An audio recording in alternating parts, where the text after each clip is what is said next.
runs through every chord. Power surge, the final word.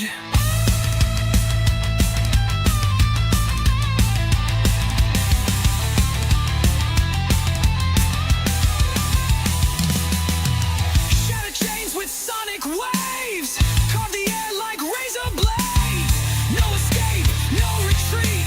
Victory tastes so sweet. Kicker unmasked, live it loud. Break the silence, join the crowd. Rock the planet, feel the fire. Shake the world, lift it higher. Hey, yeah.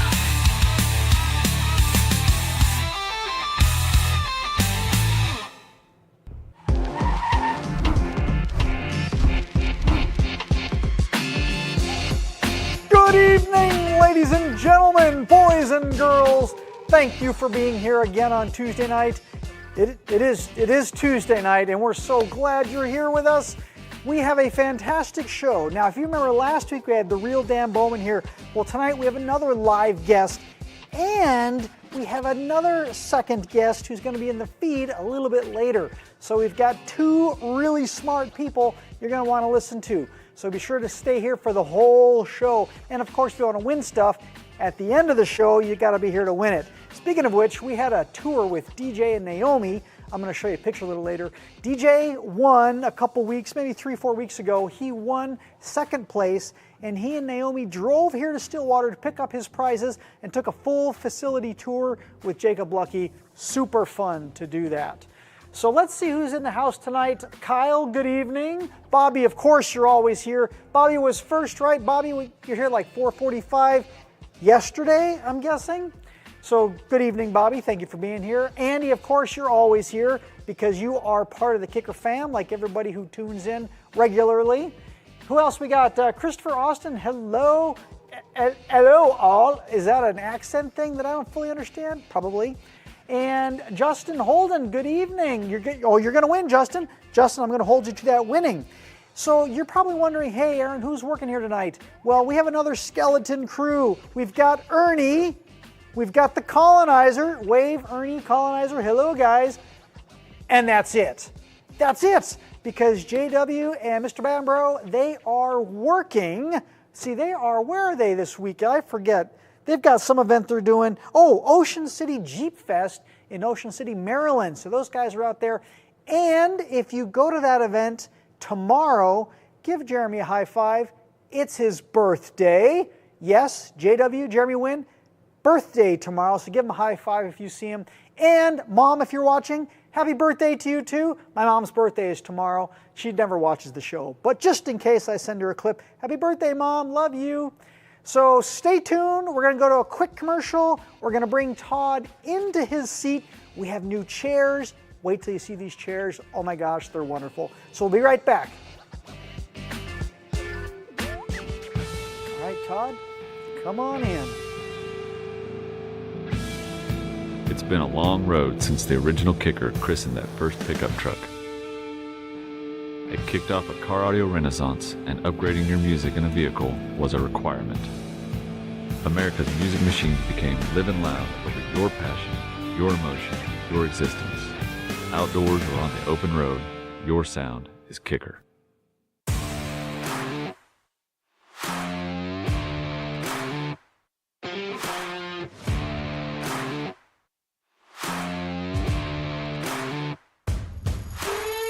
For more than 50 years, Kicker has been rocking the planet on anything that moves.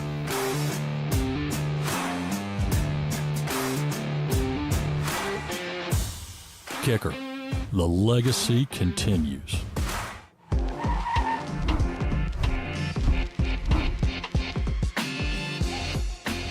Hello, welcome back. Check out these chairs.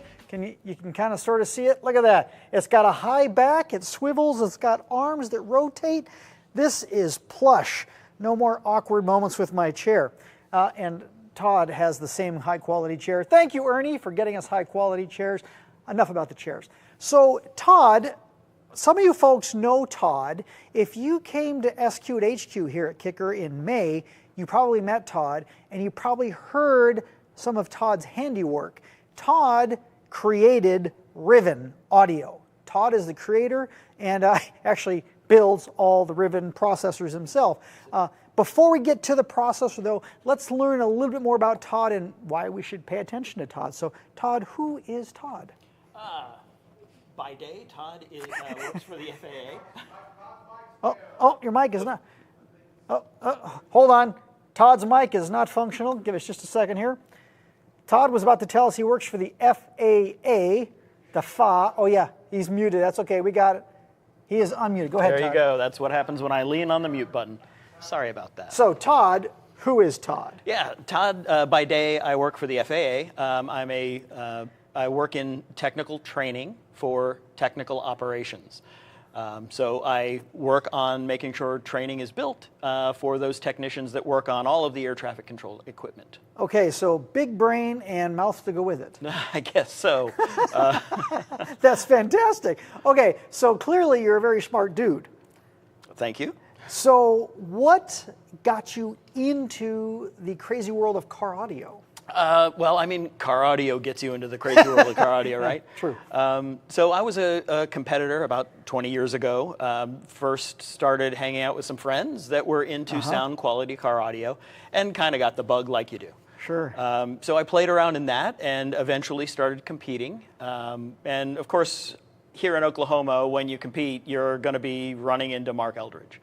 And running into Mark, well, that's a life-altering experience if you're really into car audio, right? His knowledge and background and history is legendary. Legendary. It truly is. Yes. And so Mark and I would spend a lot of time talking about what I didn't get to experience, and that is car audio in the 80s. The way they built acoustic cars and the two-seat tuning and presentation that they did. Okay. And that blew my mind because there are very few cars out there today that really do two-seat acoustically. Wait, let's pause real quick. When we're talking about two-seat, what does that mean exactly? Right. So a lot of sound quality competition these days tends to be driven by the digital signal processor revolution. Sure.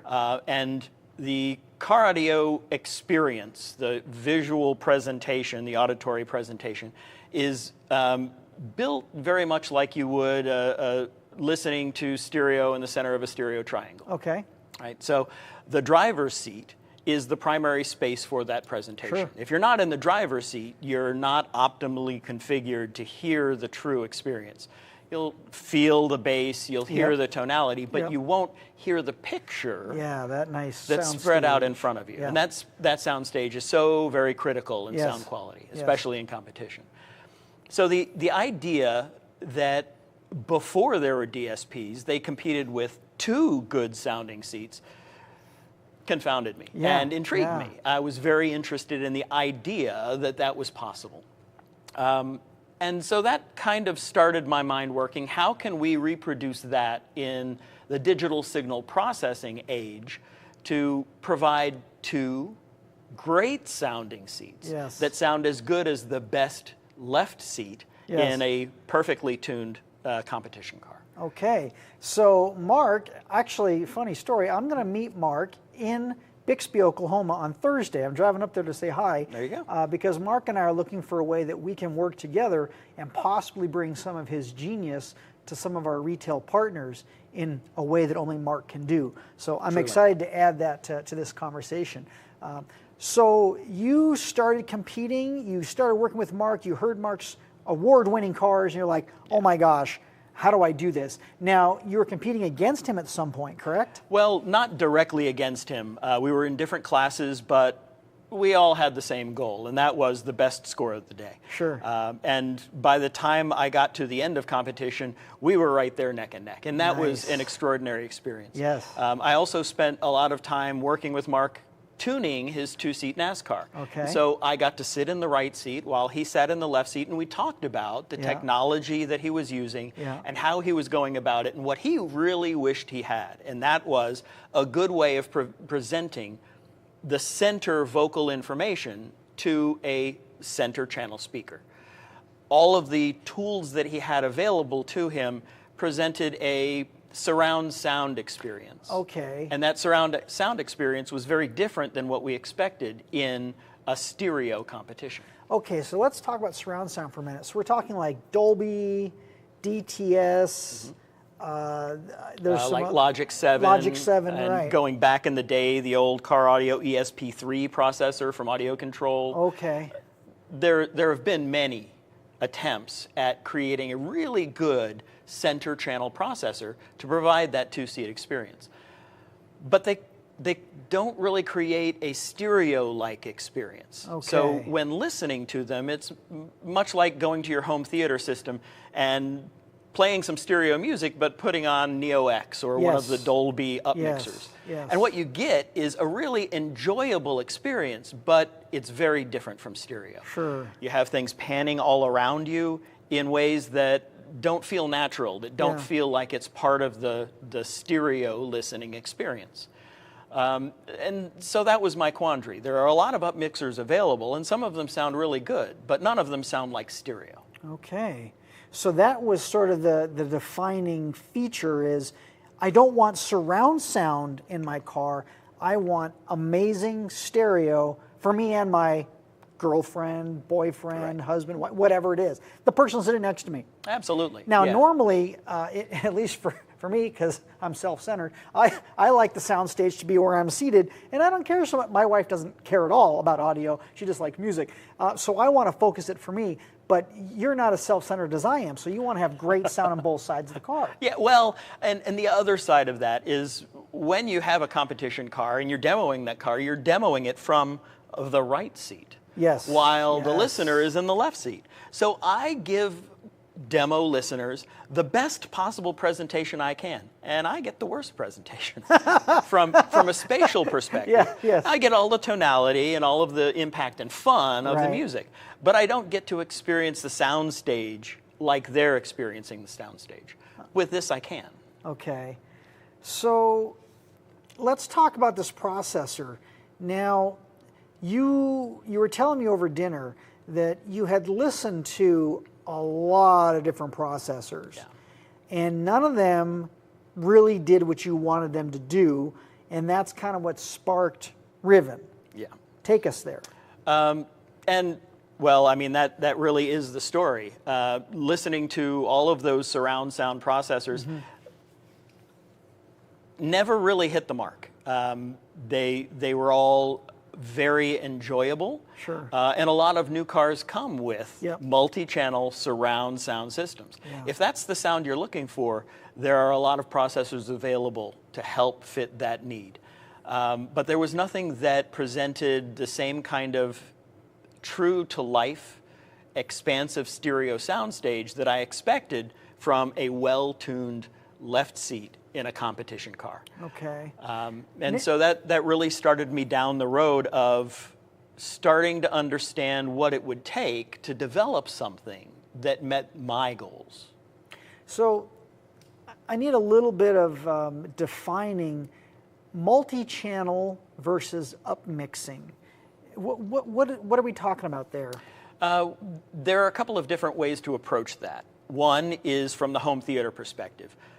You can go out and get DTS and Dolby encoded music discs. Okay. Like Pink Floyd has a few true surround music discs out.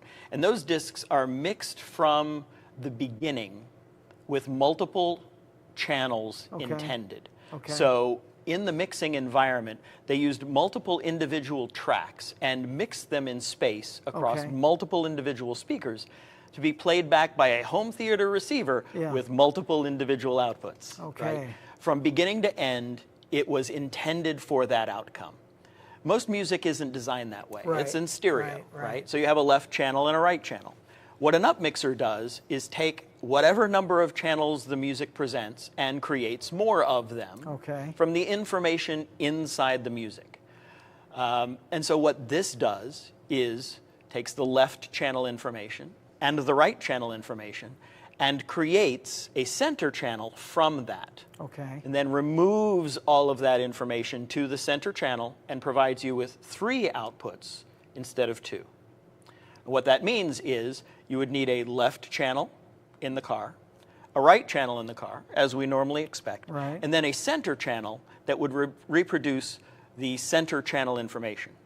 That information is an integral part of the soundstage. It's not an add-on. It's not left plus right. It is information extracted from the original stereo recording and then placed in space the way it was intended, the way you would hear it if you were in the sweet spot of a stereo system.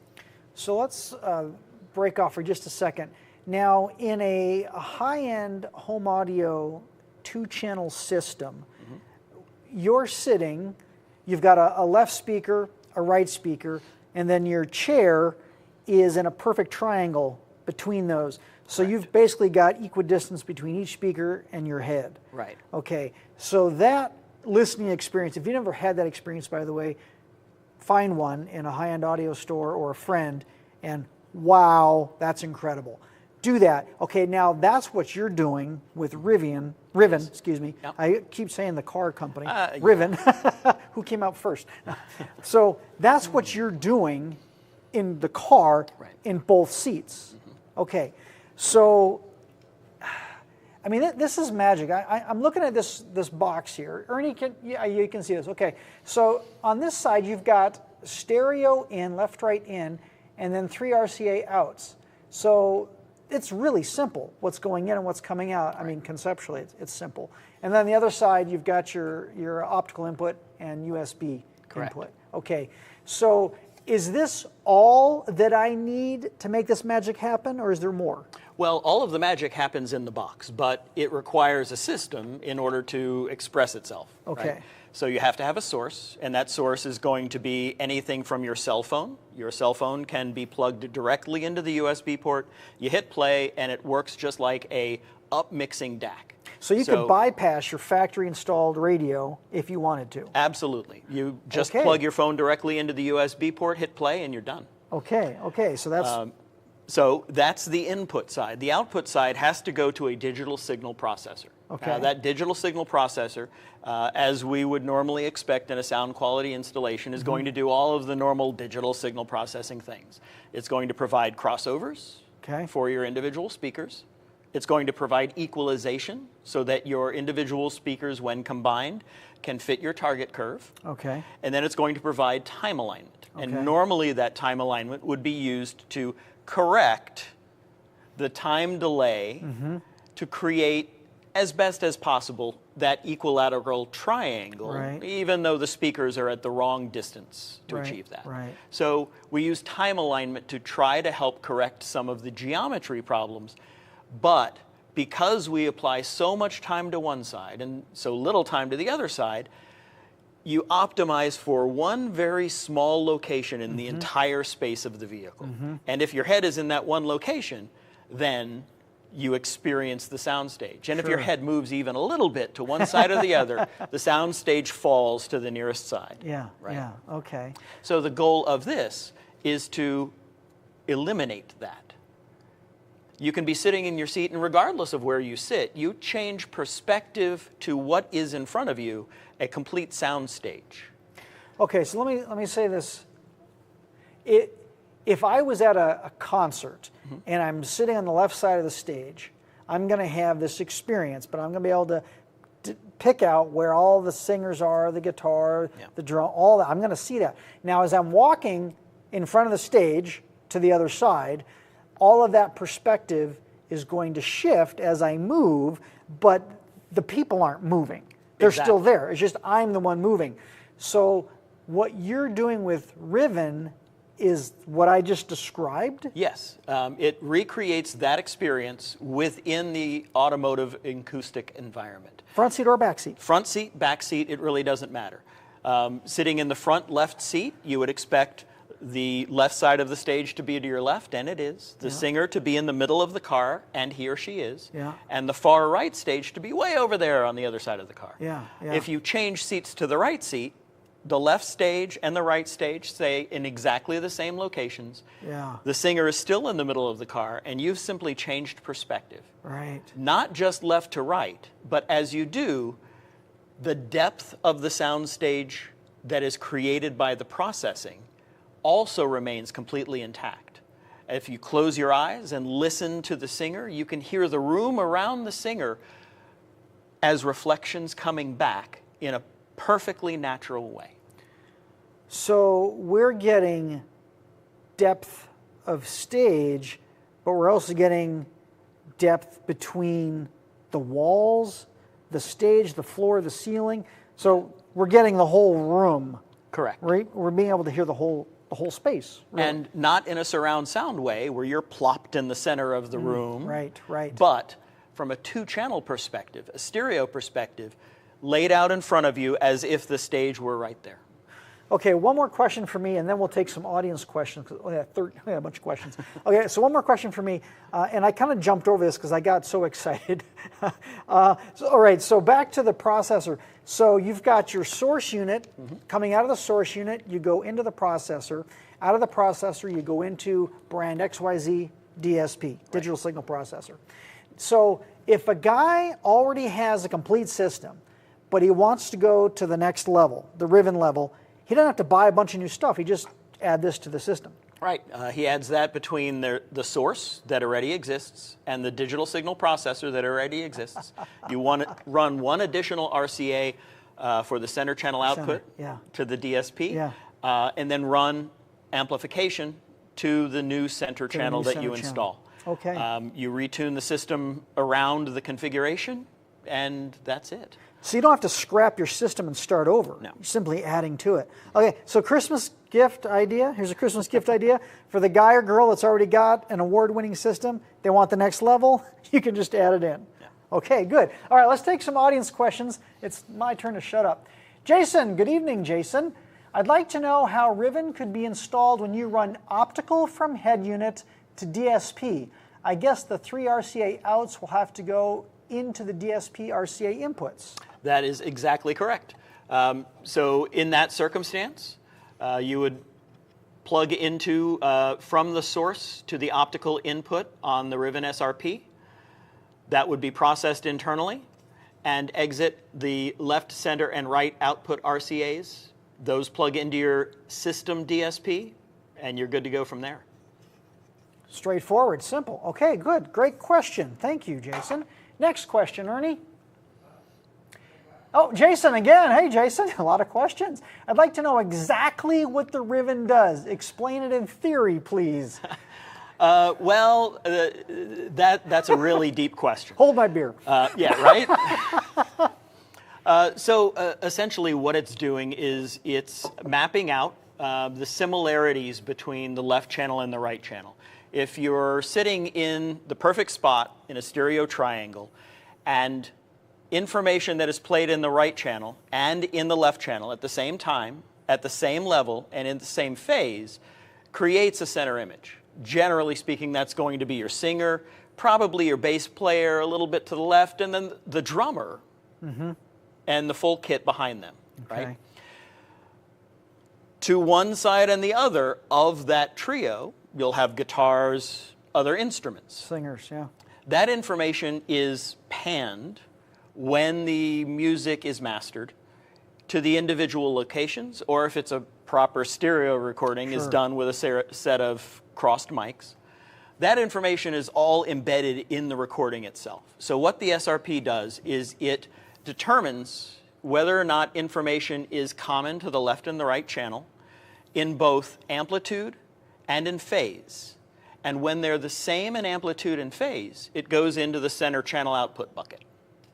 Okay. Right? If it's only exists in the right channel, well, that decision is easy. We only put it in the right channel bucket. And if it's only in the left channel, it goes in the left channel bucket. What's really interesting is that the processing algorithm breaks that down across the width of the soundstage. So if something in the recording is at the left of center location, some of it goes into the center channel bucket, and some of it goes into the left channel bucket, so that when it's played back over the 3 channels, it's reproduced exactly as it was in stereo. One of the neat things about this is if you set up in a room 3 individual speakers, play stereo through them, just the left and right, and you're sitting in the exact sweet spot. Get everything lined up and you're listening to your music. And then you switch the SRP on. Nothing changes. Everything is exactly in the same place on the stage and sounds the same as when it was in stereo. The only point at which you can tell the difference is when you begin moving. Okay. So with the SRP disengaged, as you move, the center image shifts to the side that you move. Yes. You're getting closer to that side and the image follows you. Yeah. With the SRP engaged, as you move around, all of that stays completely stable. Okay. Jason, I hope that answers your question because my brain is melting. Next question, please. Hello, DSM Talon 100. Cool product. Question, what is the maximum voltage input it can take? The maximum RMS input voltage on the analog inputs is currently 2 volts RMS. Okay. It outputs 4 volts RMS. Okay, okay, good. So 2 in, 4 out. Good question. Next up, what do we got? El Fuego, good evening. Haven't seen you around in a while, El Fuego. Can I use an L7X18 for my center, an 18-inch subwoofer for my center? Well, you can. Obviously, it's probably going to be a little bit frequency limited, so there might be some other speakers that you want to add to that combination. Yes, good question. Thanks for the plug, man. Appreciate that. Next question, Jason again. Hi, Jason. So with Riven, you only use time delay front to rear, not left to right. That's an interesting thought. Generally, when you were tuning for a 2-seat configuration, you want to avoid differential delay, left to right, right? You don't want to delay one side in a way that isn't the same on the other side.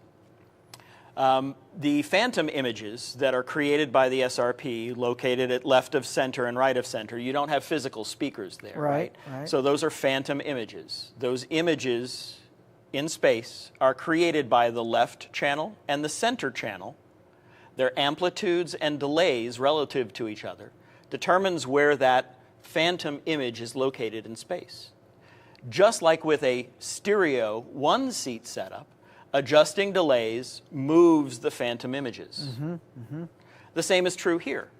So you would apply the same delay to the entire left channels and all of the right channels, and then the center channel would be delayed relative to the sides in order to locate those phantom images. Okay, okay, wow. Good question, Jason. Thank you. Maybe we should have Jason on as a guest too. He's asking great questions. Mel, good evening, Mel. Thanks for being here. What speaker configuration is best used for a center channel? The Great biggest question. you can fit. The 18. Yeah. Well, possibly, right? Well, most cars' designs pretty much lay out what the maximum size of a center channel is for that vehicle, unless you pull out the Sawzall and then, it's whatever you please, right? The way the center channel works with the SRP is equivalent to left and right. It's band limited based on the size of the speaker that you can physically fit. So if you can only physically fit a 3-inch speaker, you might find yourself crossing that over at about 320 hertz. Below 320 hertz, all of the information in the algorithm is still being sent to the center channel. So we have to find some speaker in the system to play that additional information. So there's a base management setting inside of the SRP that allows you to set it at 320 hertz. Everything above 320 goes to that center channel speaker. Everything below 320 that speaker is incapable of playing gets sent to the left and the right speakers. Whatever your speaker configuration happens to be, the left and right might be a 2-way setup, a 3-way setup, whatever it is, that division has to take place. Some speaker in the car has to play that center channel information. So with that in mind, you can see that a larger center channel that's able to play lower would be able to maintain more information in the center of the car and provide the best possible experience. So for the guys that like to go nuts and put a front subwoofer, could they do like a front subwoofer and a 3-inch in the dash and get, well, you'd still have a mismatch. You have a pretty there. big gap from Yeah. 320 to 90, let's say. So that is wouldn't a pretty big work. hole. Okay. So that hole would be filled by sending that information between 90 and 320 to the left and the right channels. But you could still have the upfront subwoofer. Absolutely. Okay, cool. Good question. Next up, what do we have? Major Wilkes, good evening. In general, what is the current goal for Riven? Future goals? That's an interesting question. I don't think I've ever been asked that before. My goal with Riven is to share this technology with people who are like-minded, right? As long as that continues, I'd like to be able to continue to build the product. Sure. So I'm really thrilled to be in a position to be able to do that. A lot of work has gone into the development of this. I developed everything that you see here, the software, the hardware, the algorithms, and the math, in order to make the product available. So long-term goals are improvements on the product. Things like analog inputs that handle significantly more voltage. Sure, right? sure. Eventually, one day, there's a possibility that it will include a system DSP, although that's not on any kind of short-term roadmap. Okay. So right now, the most accessible both to me and to most users is an a la carte product that does one thing very well. Yeah. And so that's what I've tried to bring to the market. So one more question, and then we want to bring in the gentleman who's waiting very patiently. Jeffrey, thank you for being so patient. He's in his own green room. But you just made me realize that there's a home audio application for this product too. Oh, absolutely. Do you see that as part of the future of Riven? Well, thanks to joint ventures like Expona, which is a home audio 2-channel convention for audiophiles, that has pulled in the best sound quality cars at a single expose. Wow. And that allows the audiophiles to see what's happening at the top of car audio, Sure. and the top of car audio to see what's happening in home audio. Yeah. Wonderful. That blending has actually led to quite a few conversations with audiophiles who are interested in using it in their home audio system. Yeah. And so, yes, it's perfectly applicable to that environment. Cool. Stay tuned. All right. Hey, let's bring Jeffrey in. Jeffrey, hi, Jeffrey. Welcome. We haven't actually met, so thank you for being here tonight. Jeffrey, I understand that you are an expert tuner who's developed a method of tuning remotely. Is that correct? Yeah, exactly. So basically, I run Total Tuning. That's where I can remote tune any one seat or two. Jeffrey, I apologize. Yep. I can't hear you because I didn't get myself a headset. Excuse me. It's fine, Jeffrey. It's fine. Did he mention Skeleton Crew? Oh, Lord. Amateur hour. These guys, right? I need some Hi, Jeff. battery. How's it going, man? Good to see you, Todd. Hey, answer another question from the audience, please. All right. Do we have another question from the audience? You might have answered that one. All right. How will the Riven reproduce if you're using old school audio recorded in mono, such as original Sabbath, Beatles, or The Doors? It would reproduce it exactly as it's intended. If it's in mono, that means the same information exists in the left channel as in the right channel. When that's true, the SRP sends that information one place, and that's the center channel output. So you would expect to experience exactly what was intended, and that is a single channel playing back Sabbath.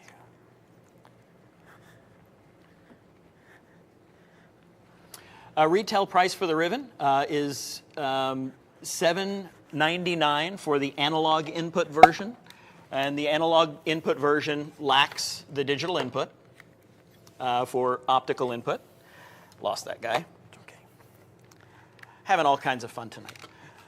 And $849 for the optical version that does include the optical input.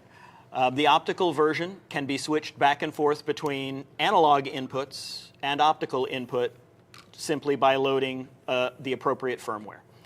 So for $849, you get the box that does everything, including direct USB input, optical optical SPDIF input, and analog input, which is the most versatile option. Awesome, thank you. Okay, Jeff, I should be able to hear you now. Hey, can you hear me? Testing. I can hear you. Go ahead and put that on. You'll be able to hear Jeff too. Oh.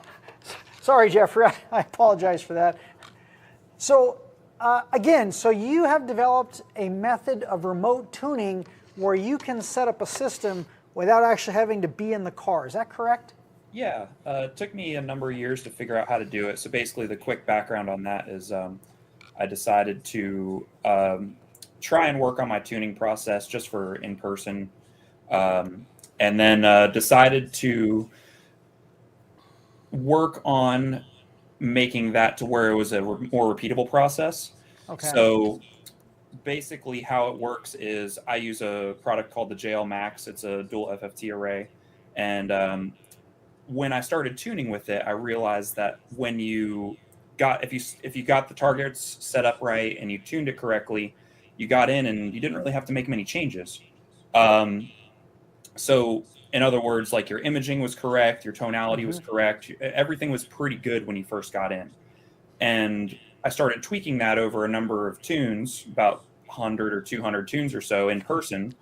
And I found out, hey, if you put these exact angles and this exact method and this exact process with this exact listening process afterwards, you can get pretty darn good results fully remote. And you can talk, you know, complete strangers that maybe don't have a trained ear, that maybe don't have that experience that you might get in a Mark Eldridge class to teach you how to listen, or to have an experienced tuner, you know, like Todd and many other tuners in the nation that are experienced in how to do this kind of stuff.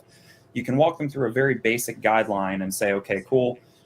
This is where to find a center image. This is how to confirm left of center, right of center. All of these things are built into the process. And that was then brought to the masses by being able to mail that microphone setup anywhere in the United States.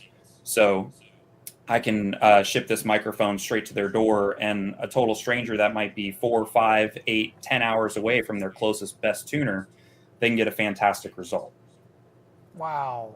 Okay. So how do you gentlemen know each other? How did this come to be?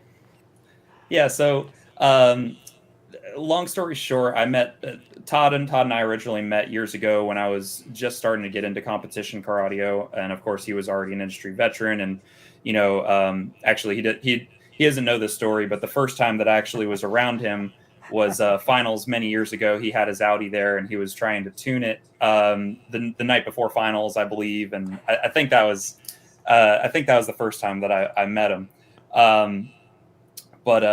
Yeah, we've interacted a number of times and at shows, and then eventually, you know, I started attending the Mark Eldridge classes a lot, which, you know, by the way, again, shout out to Mark. If anyone ever needs a chance, you know, to learn something, that's where to learn it at. He's an awesome dude. So Todd is invited generally on day 2 to talk about 2-seat tuning, to talk about the Riven products, and to kind of shed that light, because Mark's background is almost entirely in, you know, 2-seat old school audio. So that's where, you know, the Riven comes in. And so we do a whole multi-hour demo on that, on how that works, and, you know, listening to it. And we actually have a couple funny pictures showing that with like the listening bus, and Todd knows what I'm talking about. So that's been going on for about 5 years, and we've worked closely together in terms of, you know, discussions at Mark's class, and you know, in recent years, the Riven product has been in my personal competition car, and you know, so we've I'd say it's about 5 or 6 years in, but we've definitely talked once or twice. So you've been tuning Rivens remotely for a while now, is that correct? I've been working on the process. So believe it or not, 2-seat tuning is slightly harder than 1-seat, in my opinion. And it had a learning curve. Once you get used to it, it's the same as anything. Like you know, if you're the expert at something, whatever that task is, you're pretty versed in it. But the first time and the second time and the fifth time that you do it, it's like, whoa, what's happening here? But yeah, no, I've actually been tuning Rivens for about, when did we put it in Dan's car, Todd? Like 2 years ago? Yeah, about 2 years now. Okay. So Rivens for about 2 years, and then remotely for, I think publicly about 4 to 6 months or so. So fairly recent. Okay. Yeah, I had to develop a whole new process because Sure. again, these people that I'm sending these microphones to might not know imaging and staging as, Todd was so eloquently describing it. Yeah. And what's really important in your 2-seat tuning process is, instead of 3 phantom center images, so you have, or phantom center images, three phantom images, you have left and right. Those are easy to get, right? You turn on the processor and they're there. Well, you have left of center, right of center, and center. And so the Riven takes care of 3 of those 5, but you still have 2 critical sections to tune, and then you have to worry about tonality and things like that. So I had to develop a whole process that molded itself to doing this remotely versus the 1-seat, which is very different. It sounds like it's, just add a second seat, but no, it's way different. So, yeah. So what's, just roughly, if I wanted you to tune my system remotely, approximately what does that cost? Great question. So the way that I've set it up remotely, and it doesn't have to be this way in person, but remotely I require everyone to get a 1-seat tune to start, because 1-seat I can pretty much nail tonality and imaging, no problem. So I use that as my reference to help tune the 2-seat after we're done. So basically you purchase the 1-seat tune. JL and all the other processors that I support have slightly different pricings for number of channels and system descriptions. Do you have flat signal coming in? Do I need to correct that signal? Whatever have you, right? And then the Riven 2-seat service is added on top of whatever that cost is according to your your system design. So long story short, by the time you're done doing a 1-seat tune and a 2-seat tune, you can have both for right around $1,000, fully remote, never having to, shake my hand formally. But a lot of people I do get to meet at the shows, and that's been a cool experience too. Like remote tuning for them, and then having met them and listened to it, it's like, hey, that actually sounds pretty good. Yeah. So that process, how long does that take? I mean, roughly, how long would it take to you to do a 2-seat tune? Start to finish. So starting with the 1-seat tune, you have to do the 1-seat start to finish. That takes about 2 hours with someone that's never set up Max. Okay. That I have to train on everything, right? So I have to teach them. There's a 10-minute script telling them how to find a center image. Okay. I took all the people in the studio and probably most of the people listening, and I said, hey, what's a center image? Most of them could probably do it. Remember, most of these clients are so new to this that they don't know anything at all, right? Wow. So a 1-seat tune normally takes about 2 hours, give or take, start to finish, with setup, with me tuning, with guiding you through the full listening portion, with listening to your music to verify. And then the 2-seat, you add about an extra hour and a half to 2 hours on top of that, because I'm now retuning the whole system, but with a different set of triangle. I'm basically making 2 triangles. Todd talked a lot about the triangle thing. Yeah. I'm tuning 2 triangles from 2 different seats instead of just 1. So I do have to take a different approach, and there is a different listening portion where we'll bounce back and forth between the 1-seat and 2-seat and say, okay, cool, tonality wise, how do these compare? And then I'll make those adjustments to the 2-seat tonally. Imaging is pretty well sorted out with the Riven. You turn it on, and I mean, you can get all 3 is already taken care of for you. And really, it makes it really easy to get all 5 from both seats. It's the tonality and the finesse that's hidden inside the tuning process that unlocks that next level from just having a 3 lighthouses and it kind of sounds good from both seats to a truly magical, imaging experience from both seats. Okay. Well, I'm sure we've got some audience folks who want to ask some questions too. So, Danny, good evening. Is it possible for a 2-seat to be tuned with a single microphone? It absolutely is. It is more difficult, obviously, than using something like the Max that takes multiple microphones and spatially averages them. So you would need to use both a moving microphone technique in order to get appropriate tonality, and you'd need to move the mic from the driver's position to the passenger's position probably a number of times in order to, as I'm sure Jeffrey would attest, align both sides as exactly as possible against the center speaker set. So yes, it is absolutely possible to tune with a single microphone. All of my initial tunes were done that way because I didn't have access to something like a Max. And from my tuning experience, I spatially averaged and tuned with a single mic for many, many years. So I'm very comfortable with that particular technique. So yes, it's absolutely possible. It's also fully possible to time align the entire system using a single microphone, again, moving it from the driver to the passenger seat and performing measurements from the center of the car directly between the two seats. So yes, it can be done. It's a little bit more involved process, but if you're comfortable with a single microphone to begin with, it's very achievable. Excellent. Brian, good evening, Brian. Brian is our local Skills USA representative and friend of Kicker. So hi, Brian, thanks for being here. What is the other box sitting in front of you? Yes, the other box. It's a tiny little box. This is a prototype of a new SRP that I'm working on. This is a fully optical device.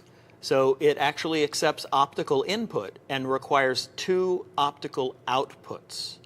Normally, this would also mean that it requires 2 DSPs, but in today's day and age, we have a number of amplifiers out on the market that have DSPs built into them, and some of those, like the JL Audio VXIs, the ARC Audio processed amplifiers, each of them has an optical input. The reason that it requires 2 optical outputs is because we have 3 channels, and the SPDIF optical toslink connection can only carry 2 channels uncompressed. So that means we need 2 optical outputs, one that contains left and right, and the other that contains center.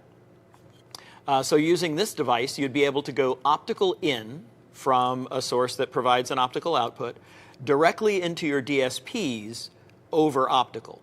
So you would need either multiple individual single DSPs or multiple DSP amplifiers with optical input, unless you had really deep pockets and had a Brax Helix, which actually allows you to install multiple optical input cards, and now you can have the best of all worlds. Optical in, optical out, fully digital processing from end to end. Cool. In one device. Thank you, Brian. Good question.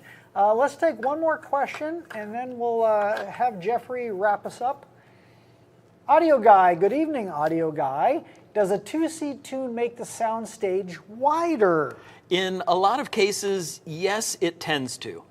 And that's because 1-seat tunes, we have to apply so much differential time alignment in order to compress that center image down to competition quality that it generally tends to take the entire sound stage and push it inwards.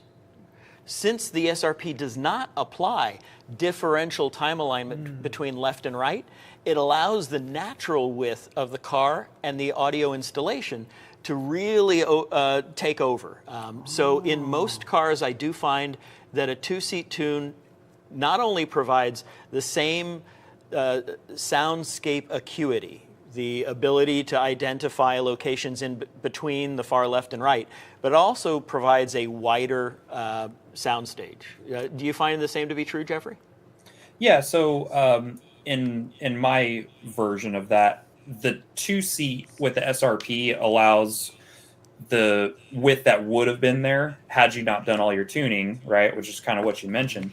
So there's a couple great examples. There's a Ghost Rider song that I've almost never heard it correctly on a 1-seat typical tune from hundreds of cars that I've listened to it on. And you listen to it through the SRP, and it's like, hey, it's correct. It's there. There's little details that unveil themselves when you, like Todd said, have less of that that processing and that correction that you have to do to get those pinpoint images, and for it to be really perfect 20 to 20K on a 5-position soundstage. SRP takes most, if not all, that away and just gives you this really, like, here it is, here you go, soundstage. So cool. Wow. I can see why you guys are friends. So, Jeffrey, if someone in the audience tonight or after tonight, rewatching this later, if they want to get a hold of you to find out more about your services, how do they do that? Great question. you can reach out to me on Facebook. It's Total-Tune. You can go to my website, totaltuningusa.com. And a lot of people know me from social media, so they'll reach out directly on social media, as I'm sure Todd has experienced once or twice, or they just skip the whole Riven page and go straight to him.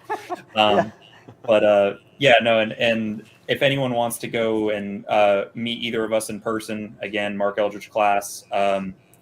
Just so people know, I do tune with a couple friends of mine there, Matt Mergenthal and Scott Williams.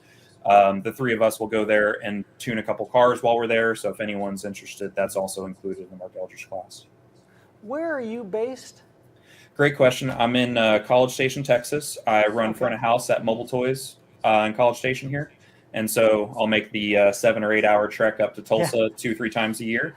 And, I'll see Mel this Saturday, actually. We're getting a tune done this Saturday for him. So, if there's anything I can do for anyone, I definitely appreciate it. And Todd, keep doing the awesome work. I love my Riven, and, my wife loves it too. So awesome. And thanks, Jeffrey. I really appreciate that. I've definitely sent quite a few people your direction after discussing, what it does and how to make it do that. Yeah. Nice. Well, thank you, Jeffrey. I appreciate your time tonight, and we'll see you next time around. Yeah. Good Thank night. you, guys. Well, that is cool. 2 experts in your field working together. Oh, absolutely. Jeffrey's awesome. It's wonderful to be able to go up to Mark Eldridge's class and teach with him, and every time we do, we learn something new. That's one of the really fun parts about it, is that no matter how much you think you know about any of this stuff, the more people you talk to, the more experiences you take in, the more you learn. So there's always something new out there. That's great. Well, Ernie, let's take another question, and we've got a few more things to cover tonight, but we got some more questions, right? What do we got? It's okay. Ernie is digging through your questions, looking for his favorite. Jimmy, good evening, Jimmy. Thank you for being here. What is the full power bandwidth of the unit? Full power bandwidth. Well, its frequency bandwidth, as it stands right now, is about 1.5 hertz to 20 kilohertz. I do have some new software coming out. This is, generally speaking, a Redbook device. And what that means is it's built to the Redbook CD standard. So it's 16-bit input and output, 32-bit internal processing, and operates at 44.1 kilohertz. I'm working on some new software that is currently out in beta testing. Quite a few people have it, and they really love it. It's 24-bit input and output, 32-bit internal processing, and 48 kilohertz. So anyone with a phone that has a native 48 kilohertz 24-bit USB connection, you plug it into this, it stays native in input to output, and it sounds really, really good. Great, good question.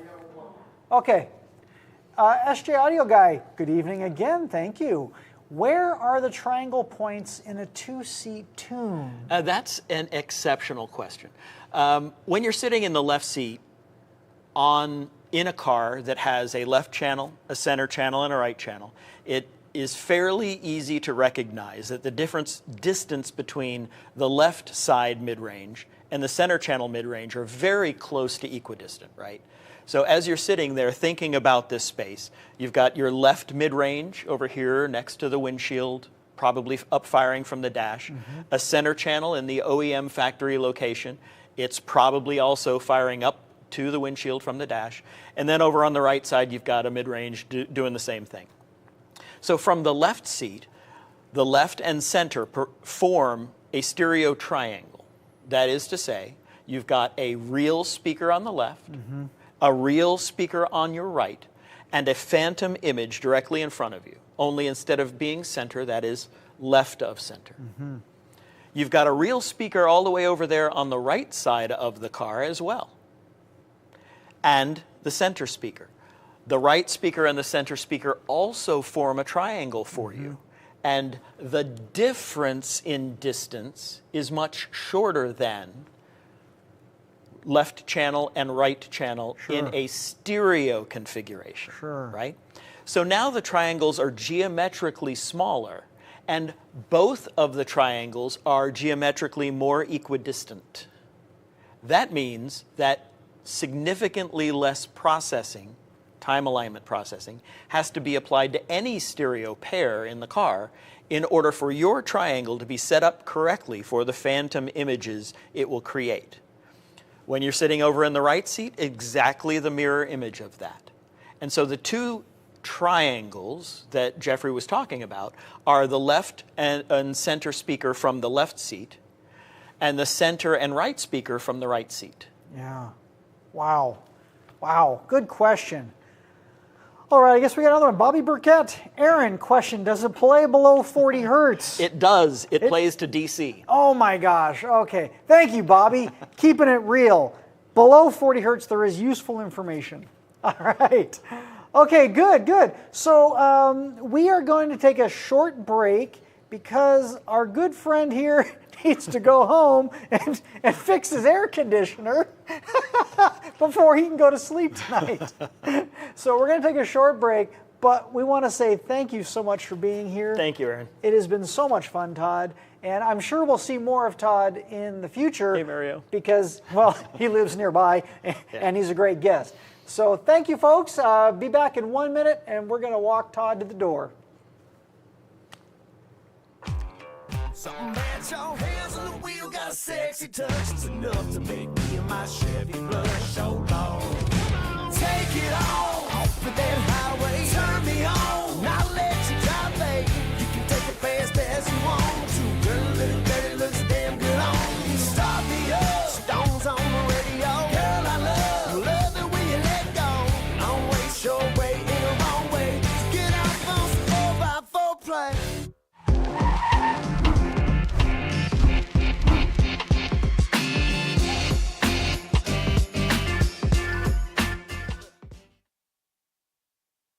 Music is my passion, my livelihood, and it's in my DNA. My pals at KICKER Marine Audio gave me a chance to take the music, what I love and listen to, at home, on stage, and in the car, onto the water. Hi, this is Jason Bonham, and I want to say a big thank you to my friends at KICKER Audio for inspiring the songs and the stories behind the music that inspires America. Go overboard! This is your time.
Welcome back. Thanks for sticking around.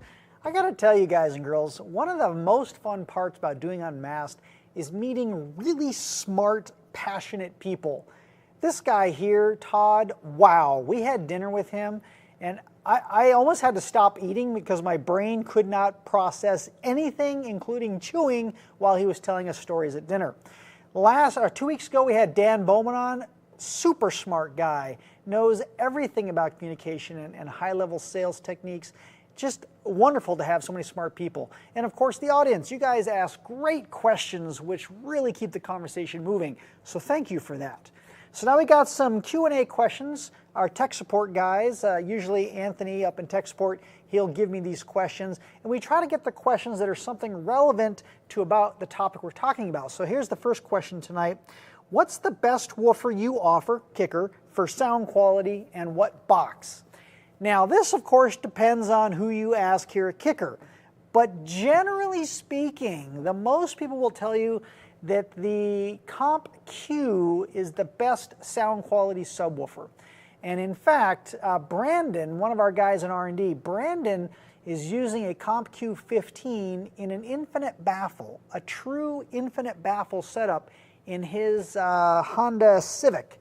And it's an amazing experience to hear an infinite baffle SQ15 because it plays deep and authoritative and smooth, and it's just a great experience to hear a properly set up infinite baffle using a beautiful driver like that. So I would say go with the Comp Q series, and probably you're going to want to go with a sealed enclosure. If you go to the minimum sealed that we recommend, it'll be more punchy, kind of a quick attack bass. If you do the medium, the average box size, you'll get a better smooth transition between the bass ranges. So that's what I would suggest. Most people here at Kicker are going to suggest that as well, but there are some other folks that have different opinions, and of course, we love them all. Next question: why are vented enclosures not used more in SQ builds? Well, that is also kind of a debatable question. There are those that definitely use vented enclosures in SQ, but generally they're going to be tuned really low. And of course, that means the box is going to be physically larger because you've got to take all that air volume in the port into consideration for the really low tuning. So you have to sort of figure out the compromise. How much space can you lose versus what kind of response are you looking for the subwoofer? Generally speaking, a sealed box is going to be smaller and easier to construct with a more predictable output. So that's why a lot of folks are doing sealed enclosures. So there you go. Speaking of sealed enclosures, I'm going to show you guys a sealed enclosure built by one of our good friends, Chris Jack, and I'm going to tell you a funny story behind that. So that's our Q&A questions. Next up, we've got some fail picks. These are always crowd favorites. Ernie gave these to me tonight. And here, Ernie, here's the first one. Pull this up. This is just, I'm not even sure where to go with this. But so that's a circuit breaker, and it looks as though it's been bolted to the dash, and the power wire is running through, of course, the door jamb. So there's so many things going wrong in this installation that we're just going to laugh with you, not at you, because we all had to start somewhere, right? Okay, next, start a fire. We didn't start the fire. Okay, old song. This next one, this is a Garmin screen that has been, looks like Gorilla duct taped above the factory radio. And I mean, again, there's just so much wrong with this. I don't even know where to begin. Well, maybe let's just start with the duct tape, because you know that's not going to hold. And God forbid you should slam on the brakes or have a rapid acceleration experience, it's probably not going to stay put. That's going to be a problem. Third and final, check this out. This is an upside down audio pipe speaker that has been partially taped into the door. It looks like they're using actual duct tape, which is kind of that metal backed tape. Or actually, maybe it's sound deadening. I'm not sure what it is, but they have taped the speaker into the door, and I'm sure that it sounds mediocre at best. So there you have it, what not to do. And now we'll show you some cool picks. I want to jump back to Mr. Chris Jack.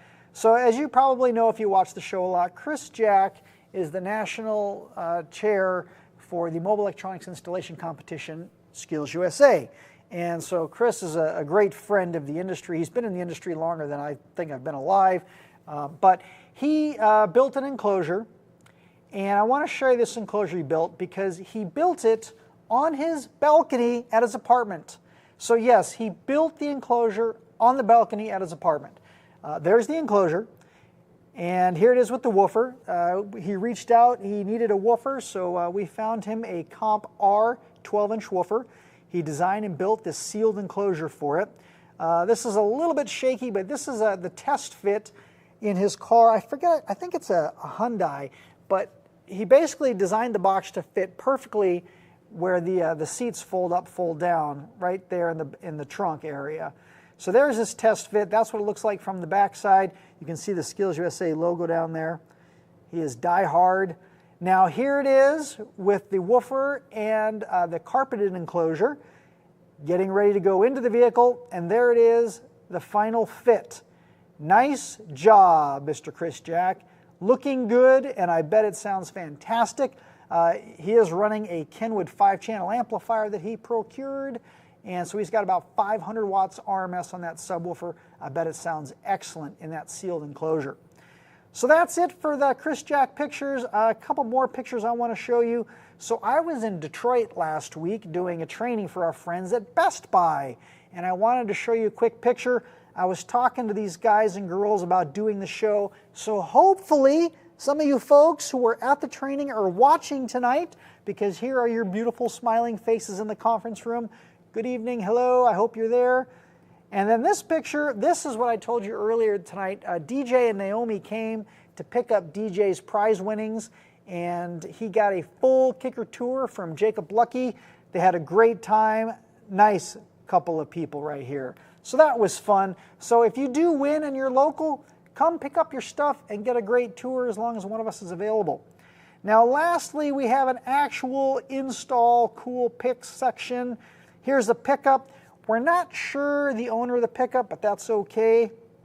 You can see it's parked here in front of the shop that did the install. Now check this out. Fantastic enclosure. 4 Solo S8s.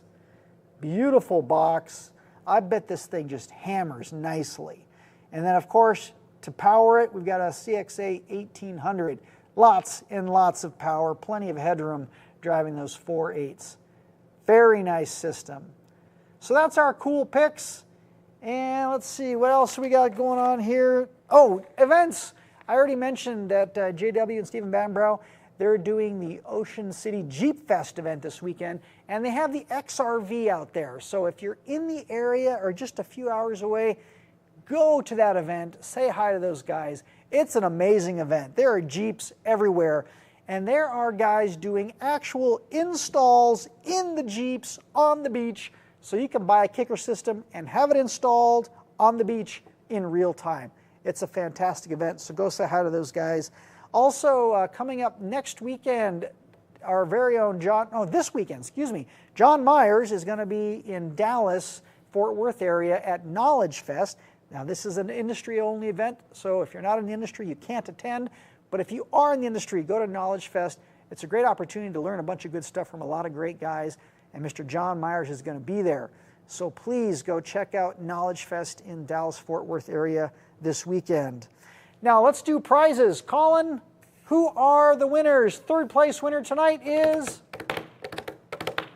third place, Evil Pokes from Oklahoma. Evil Pokes, wait a minute, you might be a local guy. If you are, please come to Kicker and pick up your winnings. We would love to give you a tour if you're available. Evil Pokes, oh, what does he win? Sorry, I got to tell him what he won. He gets the TW1 in-ear monitors. He gets a couple of koozies and, of course, the Unmasked t-shirt. Winner number 2. Who is winner number 2? Christopher D. from Mississippi. Christopher D., congratulations.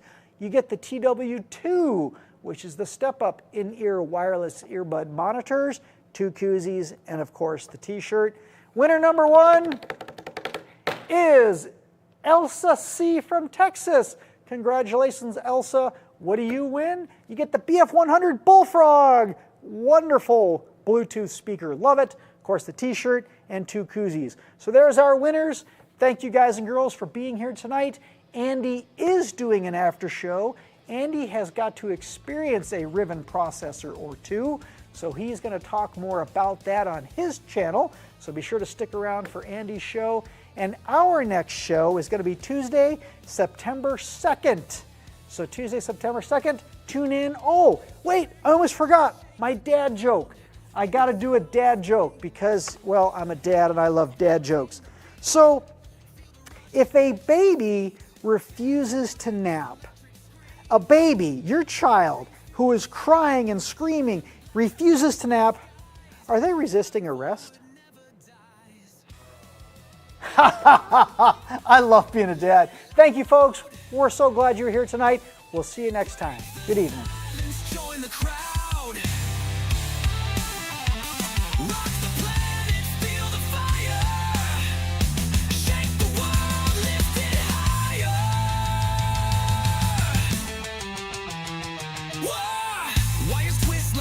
chains of steel, born to crush, born to feel. Lightning runs through every chord, power surge, the final word.